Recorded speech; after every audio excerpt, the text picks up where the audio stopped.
Hey everyone, welcome. Getting into both chapters 8 and 9 this week. Catching up after the first round of grades. We have another one of those in 2 weeks, actually. So just being sure you have your intro papers in, that first two-pager, the values, which is the NASW Code of Ethics paper, and then also your global social work paper, where you'll look up what the local jobs are and the International Federation of Social Work jobs are, one that you may be interested in.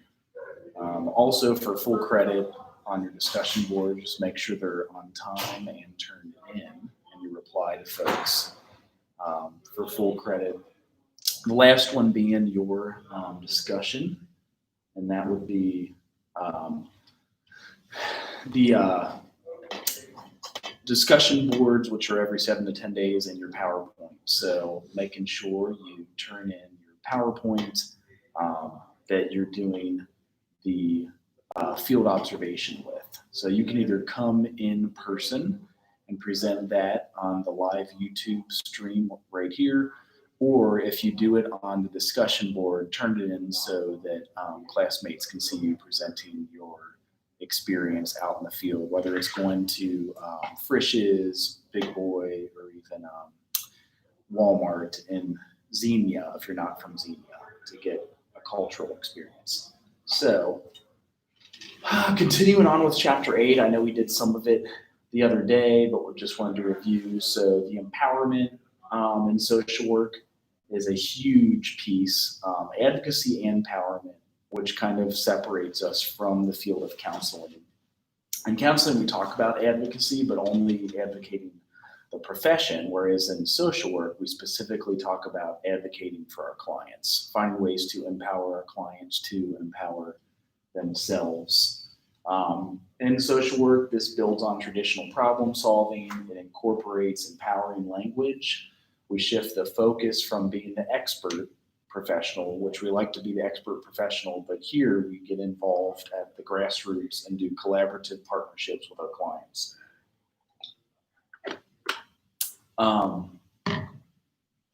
Also, we apply the generic processes to all systems.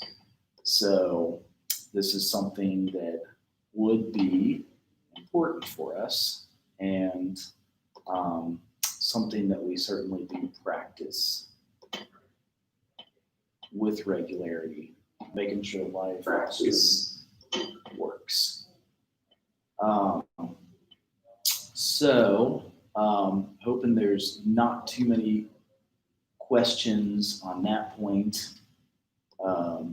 We do have lots of ways we do advocacy, even at the grassroots level. We're not supposed to text in class, but I know sometimes we do. You apply your generic processes to all the systems levels. So in social work, you're engaging with folks, so you're going to form partnerships. You're going to build empowering social work client relationships. And this acknowledges the client's privileges and uniqueness. So we do what we call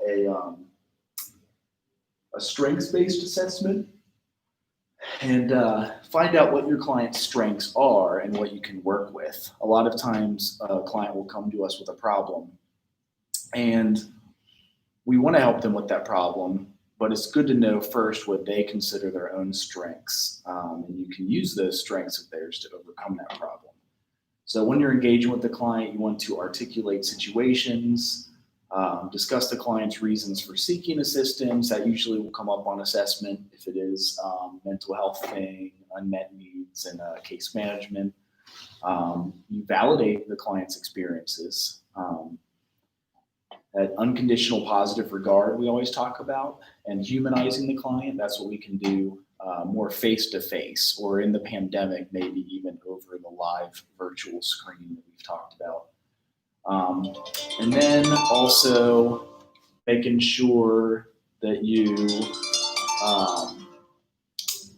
define the directions that you're going to go with the clients. So that's determining the purpose of the relationship, Sometimes helping screen for preemptive actions can be helpful. And, lots of things that come up on empowerment that you want to work with and be sure that you can help your client with. So, now on assessment, as mentioned before, call the client. We're going to identify the client's strengths, look for their strengths and their functioning and coping, and also assessing their resources and capabilities. Then there's gathering information. So just making sure to get all that info, and I'll show you, we do use both the genogram and an eco map, which you'll have to draw up your own in the next round of classes, human behavior in the social environment. And we teach ourselves how to do that because we would like to teach you all how to do it, to do that with your clients. And then also framing the solutions. So ways that you frame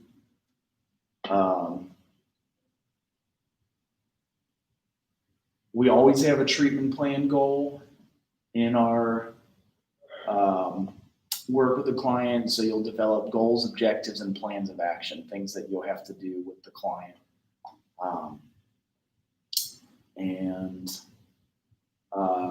Most agencies you'll work for will already have their preset treatment plan goals.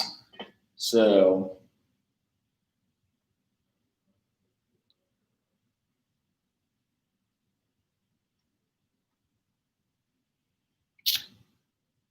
your supervisor will show you how to do a treatment plan goal and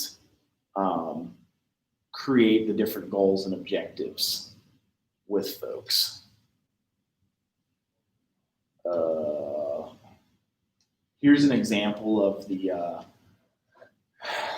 genogram that we had mentioned. So a genogram illustrates the structure and interrelationships with a family. The genograms incorporate information from at least 2 generations. So that's important there. Genograms incorporate information from at least 2 generations, including names, ages, dates, and marriages, divorces, deaths, and sometimes workers and clients annotate genograms with other descriptive information as well.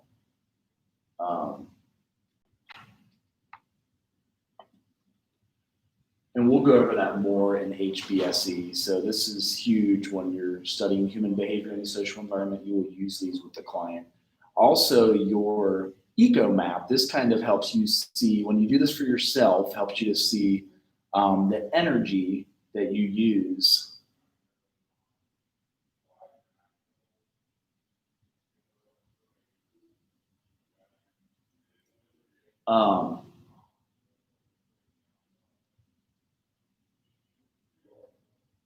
They help show our energy throughout the day and things that we spend time on. So this may change as you become a full adult. So as a kid, I am more involved with different things that I do in adolescence, and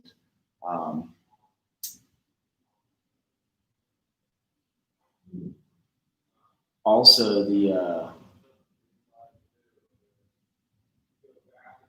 so in here they have Olivia Smith, and it says the eco map is a tool that helps workers and clients visualize clients' environmental resources and constraints. The eco maps are significant relationships between client systems and their environmental systems.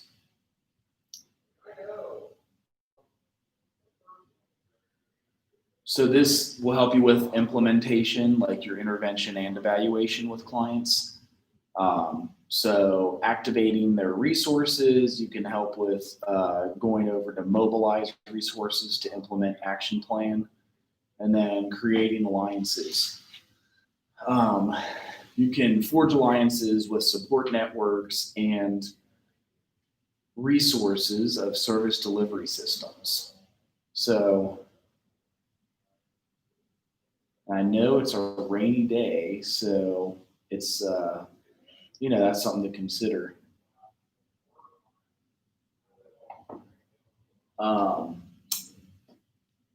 One other thing on implementation here, intervention and evaluation. So after you assess the folks, you're going to intervene and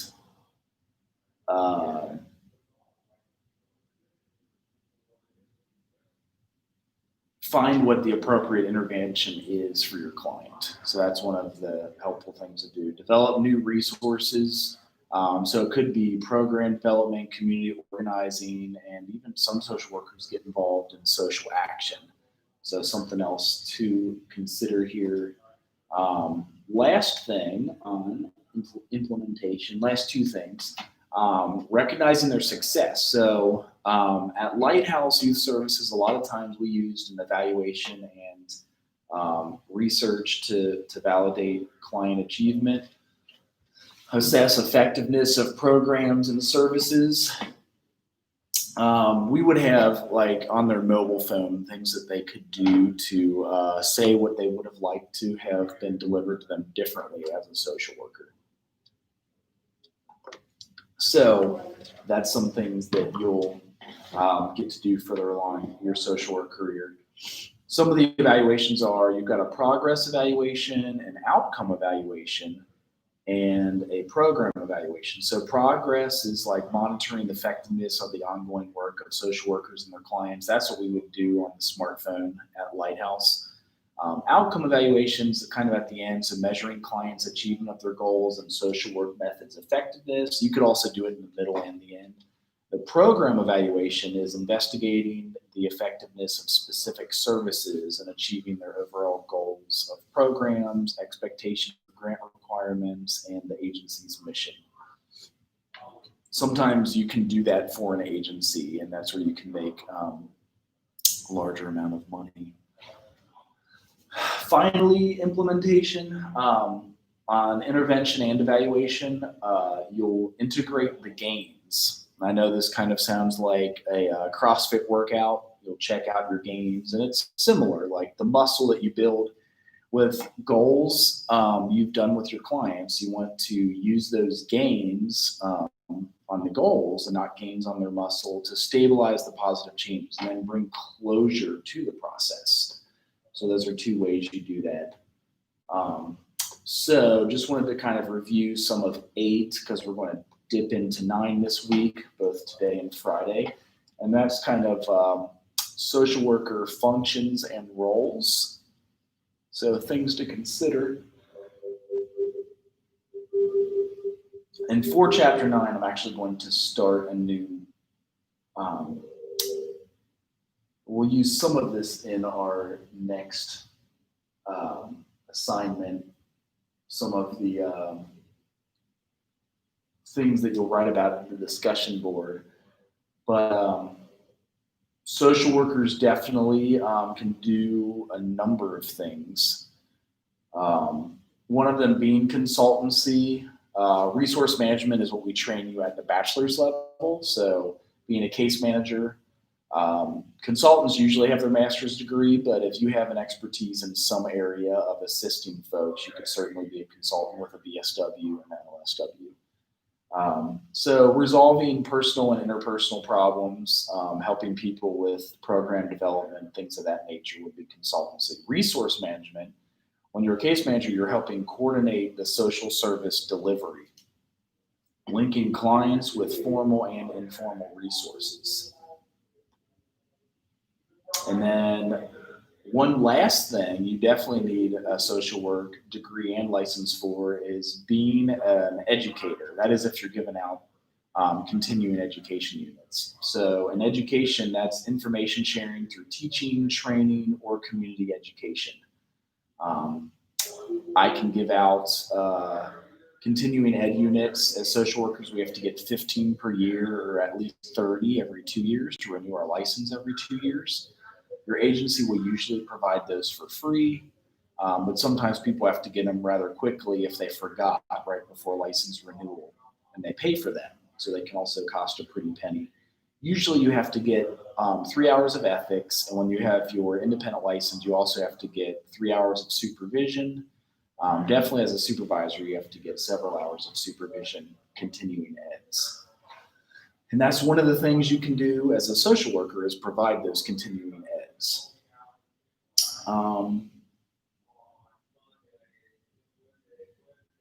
Also, making sure to integrate practice, policy, and research. So in direct practice, we do this. We help resolve the problems in social functioning. You link the clients with resources, and you use information for social change. Sometimes policy analysis and formulation. It's something to help recognize policy impact on direct practice and achieve equity in allocation of resources. And finally, informed decision making for policy development. A lot of social workers become lobbyists, and they will do this with their senator or their congressman or alderman in Chicago, and find ways to devote money to necessary resources for training or education or prevention programs. In research and evaluation, a lot of times you're trying to find ways to make programs better. So here you draw upon evidence-based practice, interventions that are studied with kids, such as trauma-informed care, and you'll apply research findings to address service gaps and barriers, and then contribute to the knowledge base of work. So that may mean presenting your research in a PowerPoint, giving a full-on presentation or a poster presentation, and then from that, publishing an article is always helpful.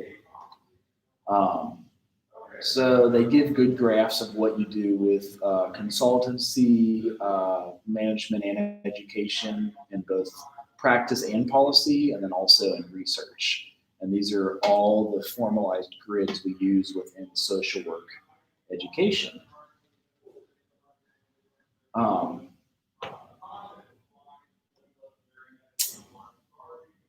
As a consultant, you can help as an enabler, like that might be micro level with individuals and families, or you could work at the facilitator role, and that would be more of a meso level, so formal groups and organizations.